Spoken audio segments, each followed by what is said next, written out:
What's up, YouTube? This is Too Raw for TV. All right, so before I get into this video, I want to give a big shout out to the brother Aaron for showing love with the donation to the channel via the PayPal. Salute to you, brother, for showing love.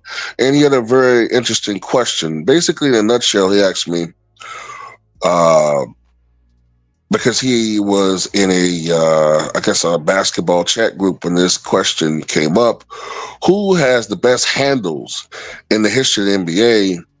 And he asked me, what about some of the players of the past who were restricted by the rules of the time? Should they be considered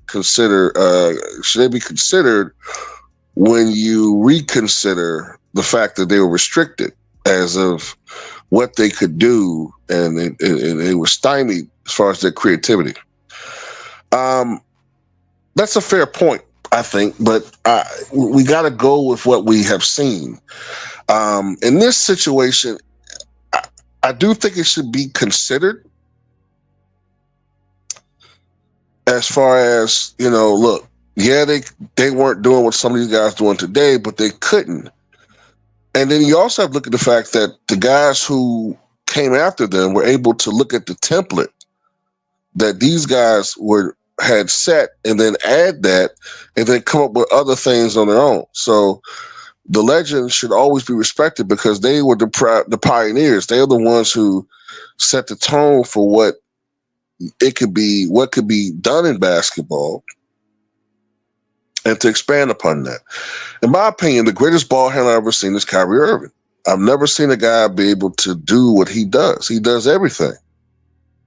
You know what I'm saying? Crossover dribbles, behind the back, between the legs. You know what I'm saying? Could get to anywhere on the court. He can do it all. You know what I'm saying? He can dribble in any direction, going backwards, going forwards, side to side. You know what I'm saying? Um, he has definitely mastered his craft when it comes to skill. And not only that, that ability to create space and to be so fluid has contributed to his incredible accuracy. He usually shoots somewhere between 47 to 50% from the floor, 38 to 41% from three-point range, 87 to 90% from the line. Just a tremendous basketball player. Bit of a troll at times, but you know, he's a great player, man. Uh, but if I think he's the best, are there others in the conversation? I think Steph Curry's there. I think Jamal Crawford is there. Chris Paul. A lot of guys have played in the last 20 to 25 years when perimeter play started becoming more impressive and more important, and you start seeing more of a proliferation of ball handlers. I would say also, I'm not saying they're the best, but these are just guys in the conversation. Jason Williams, the white chocolate. Uh, Steve Nash is there. Uh, those are some of the guys that pop in my mind. I think the league's first great ball handler was Bob Cousy. Although I do believe that the NBA allowed him to do things that they weren't really allowing other players to do. But, the Boston Celtics, and that's what I talked about before. When you draw ratings, you're able to do certain things that other players can't do. The Boston Celtics were the top draw in the NBA at that time.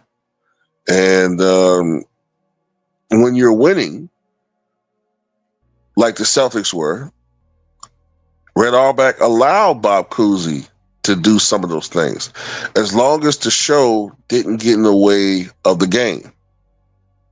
That was pretty much Red Auerbach's philosophy. But after him, as far as ball handling is concerned, the game was pretty much conservative at that point. It was a very conservative game.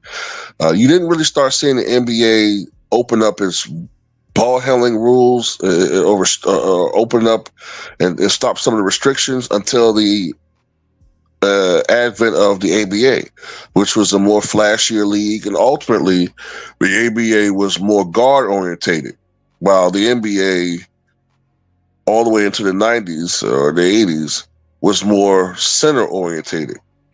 That's why Artis Gilmore, who was a great big man, was pretty much considered the Wilt Chamberlain of the ABA because, and not to knock the ABA's competition, but at the center position, he didn't have as many competitors. So he was able to dominate in a way that was reminiscent, at least, of uh, a poor man's Wilt Chamberlain in the ABA. Matter of fact, I want to say Gilmore has I think he might have the only 40 rebound game in ABA history, or something to that effect. But anyway, the ABA influence and pressure from the success of the ABA made the NBA catch up, lose some of its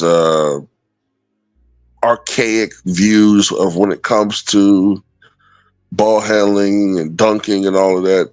And the NBA became a lot more liberated. And that's when you saw um, Earl the Pearl Monroe.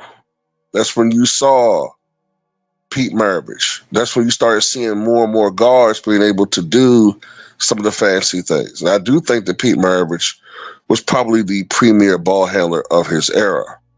Uh, and I do wonder what he would do in today's game. But after that, I would say in the '80s, the best ball handler was Isaiah Thomas. Up until that point, as far as the best ball handler we had ever seen was Isaiah Thomas. And then as the '90s progressed,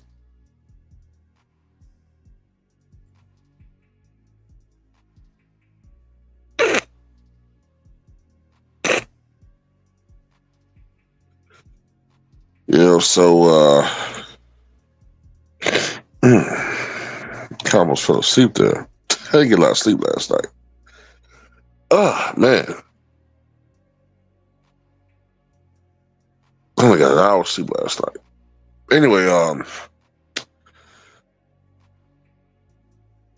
going into the '90s, I would say Allen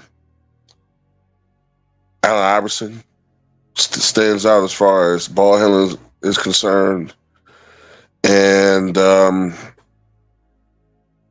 then from there, you got also Tim Hardaway Sr. is in the conversation, and all the people I mentioned. Those are some of the best ball. If I haven't said his name, um, Stephon Marbury is in the conversation. He's there. But yeah, that's pretty much how I feel about that. If I had to have a ball handler or ball handling uh, Mount Rushmore, it'd probably be Kyrie Irving, Allen Iverson,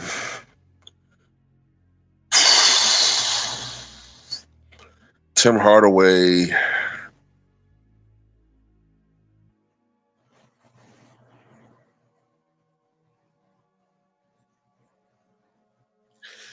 I don't know. Maybe it's hard to say. Those are the top three, and then maybe I don't know. Pete Maravich. That's pretty much how I look at that, man. It's hard. It's hard. It's really difficult. It's really difficult to figure that one out, man. Because you got to look at the different rules and all that. So I thought I would throw in Pete Maravich. But anyway, tell me what you guys think.